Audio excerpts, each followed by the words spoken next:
Kam gol, doktore, odozgora pada nadole. Ništo ne pomaga, doktor, a sve me bole odozdole. Efekti je kare, doktore, nema lek za ove stvari. Da se smejam ili da plačam, zdravlje fali. Ne me leči, doktore, žiti majka, gdje si pijam čajče, doktore, to naslamka i to naslamka. Ne me leči, doktore, žiti majka, ništo ne me boli, živi majka.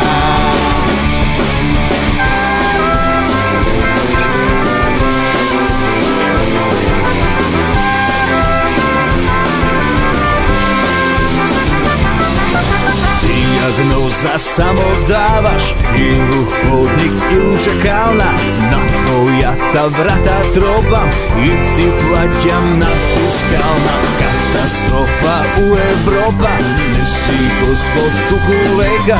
Ako ne te biva, doktore, a ju svit mil bidi pleka. Ne me leči, doktore, žiti majka, gdje si pijam čajče, doktore, to naslamka i to naslamka. Ne me leči, doktore, žiti majka, ništo ne me boli, živi majka.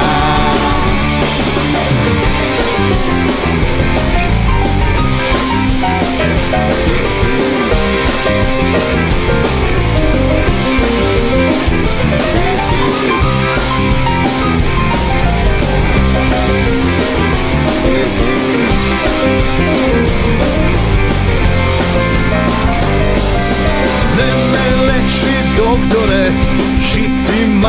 žiti majka, gdje si pijam čajče, doktore, to naslamka i to naslamka. Ne me leči, doktore, žiti majka, ništo ne me boli, živi majka.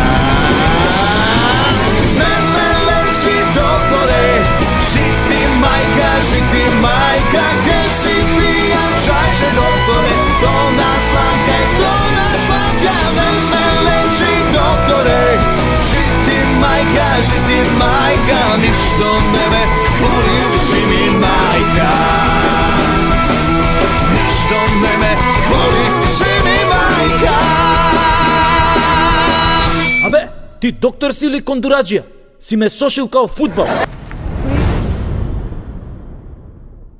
Korupcija во политика. Ама ајде ви се мол. Абе глупост. Каква корупција во политика? Во политика нема корупција. Таму имаме борба со корупцијата. Нон-стоп борба. Како кој дојде на власт, он се бори, се мачи, војува со денови ноќи, нон-стоп е под опсада, се бори гради во гради со корупцијата. Толку е таа борба тешка и напорна и долготрајна. Задникот им знае. Што на секој политичар не му е доволен еден мандат за таа борба. Бара уште еден мандат. И уште еден. И уште еден за да може да се избори со корупцијата. И кај што е тешка борбата, таа е фрустрирачка и напорна, на секој политичар му создава здравствени проблеми, стрес. Например, доаѓа тој млад, слаб, но здрав и неискусен и по неколку години жестока борба во политиката со корупцијата, секојдневно полна со нервози, неуспешни битки, еден напред, три назад, од фрустрацијата почнува прекумерно да јаде. Од нервоза јаде. Не може да застане. Обично политичарот, разочаран од неуспешната борба со корупцијата, јаде во собраниското бифе. И тоа строго бифтек, заради тоа што протеините те прават посилен во борбата, да може да ја победи корупцијата. И така, стресен, уморен, фрустриран од борбата со корупцијата, политичарот малку така ќе качи некое килце, после 10 кила, Па 20 кила. Па тогаш мора да купи нови одела, нови кошули. Бидејќи не може да се бори против корупцијата во одделот Битпазар, со кој дошол во парламентот и со чели кинески некој тамо. Не бе, таа борба бара квалитетни материјали кои не се кинат. Кои не се кинат така лесно, која ќе се зграпчиш за шија со противникот. Затоа материјалите мора да бидат квалитетни, оделата строго Hugo Boss или Бицијани, а чевлите од 700 евра, под 700 евра не се признава чевла, затоа што, како вика народната поговорка, со гол газ не се оди на свадба, ниту се фаќа риба. Сака да каже дека без подарок не се оди на свадба. Се мисли всушност на подарок во плико, пари во плико, евра во плико, може и долари во плико. Може и албански леки, само ако пликото е, например, женска ташна, така наречена плико, за да бидат во доволен број. Така и добрата битка со корупцијата на политичарите е всушност борбата со пликото, да не влезе во нивниот скинат джеп од некој демоде од дело или од пазарче што е, туку да склизне меко во листерот на новата воена Бицијани опрема. Леле да знаете како се бори против корупцијата кога имаш Бицијани од делове. Па кој ќе им мавнеш една, па она кој ќе те залепи со една, две, три, 5.000 по фаца. Па tu треба да се издржи, бе. 5.000 евра, например, у фаца се јак удар на корупцијата. 50.000 веќе те нокаутираат, не знаеш кај си.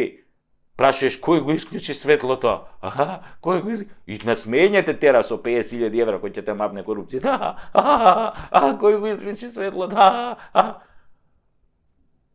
И машната мора да биде црвена, затоа што на тегето дело и бела кошул оди црвена машна, која ги символизира жртвите кои секој политичар ги дава во борбата со корупцијата. Неговите долгогодишни жртви да ја искорени корупцијата, да нема корупција кај неговите колеги, така и тој ќе се избори за да се одвикне полека за време на 3-4 мандата. И за неговата борба со корупцијата секој политичар бидува награден како што доликува и секој е транспарентен затоа што борбата бара транспарентност кон тие што го барале тоа. Така, неговата награда се гледа во зголемувањето на неговиот имот на имотната листа во антикорупцијска. Што повеќе политичарот се бори против корупцијата, тоа повеќе му расте списокот на станови, возила и пари со кои е награден за својата борба. Така е барем во нашата земја. Ама во Шведска обратно да ти било. Ама па, шо разбираат бе тие швеѓаните од политичка борба со корупцијата? Имаат тие други проблеми. Немаат корупција, затоа не знаат. Ај сега нек се борат бе ако можат,